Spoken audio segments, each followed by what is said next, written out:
ជួបថ្លៃក្នុងគ្រាដែលខូចចិត្តបងតែងលួងលោមផ្ដោកម្លាំងចិត្តជួយរំលែកទុក្ខសោកក្នុងចិត្តស្រី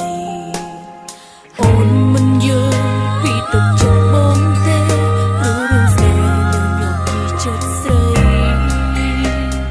បងមិនខ្វល់ថាចិត្តអូនគិតអ្វីប្រខ្លាំថ្លៃនៅតែស្នេហ៍ស្រីមិនរៀថយពេលស្រីនឹកតរឿងចឹងតែជាកំហឹងដាក់បងតែស្នេហ៍ស្នងមិនប្រកាន់ស្រីបងទ្រាំអត់ធន់ទ្រាំយ៉ាងព្រោះបងអានឹងចូលណៃដឹងពីថ្លៃស្រីរអ៊ីចិត្តតែអូនបានដឹងខ្លួនច្បាស់ស្នេហ៍ចឹងមិនមែនស្នេហ៍ពិតសូមជឿចិត្តអូនចង់មានគេនោះគឺអូនសំតែបងជាមនុស្សអូនស្នេហ៍ដឹងទេចិត្តស្នេហ៍អូនជូនបងហើយ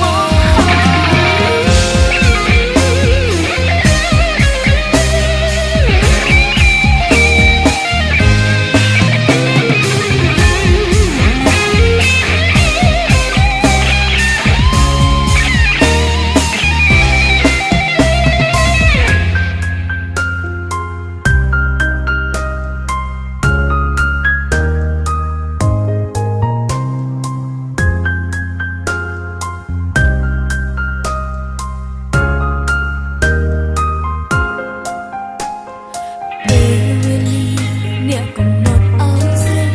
បានជួបថ្លៃក្នុងគ្រាដែលខូចចិត្ត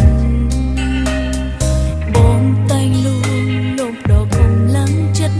ជួយរំលែកទុក្ខសោកក្នុងចិត្តស្រីអូនមិនយល់ពីទុក្ខចិត្តបងទេព្រោះរឿងស្នេហ៍លើញោមពីចិត្តស្រីបងមិនខ្វល់ថាចិត្តអូនគិតអ្វីប្រខ្លាំថ្លៃនៅតែស្នេហ៍ស្រីមិនរៀថយពេលស្រីនឹកតរឿងចឹងតែជាកំហឹងដាក់បងតែស្នេហ៍ស្នងមិនប្រកាន់ស្រីបងទ្រាំអត់ធន់ទ្រាំយ៉ាងព្រោះបងអានឹងចូលណៃដឹងទេថ្លៃស្រីរអ៊ីចិត្តតែអូនបានដឹងខ្លួនច្បាស់ស្នេហ៍ចឹងមិនមែនស្នេហ៍ពិតសូមជឿចិត្តអូនចង់មានគេនោះគឺអូនសំតែបងជាមនុស្សអូនស្នេហ៍ដឹងទេចិត្តស្នេហ៍អូនជូនបងហើយពេលស្រីនឹកតរឿងចឹងតែជាកំហឹងដាក់បងតែស្នេហ៍ស្នងមិនប្រកាន់ស្រីបងទ្រាំអត់ធន់គ្រប់យ៉ាងព្រោះបងអានឹងចរណៃ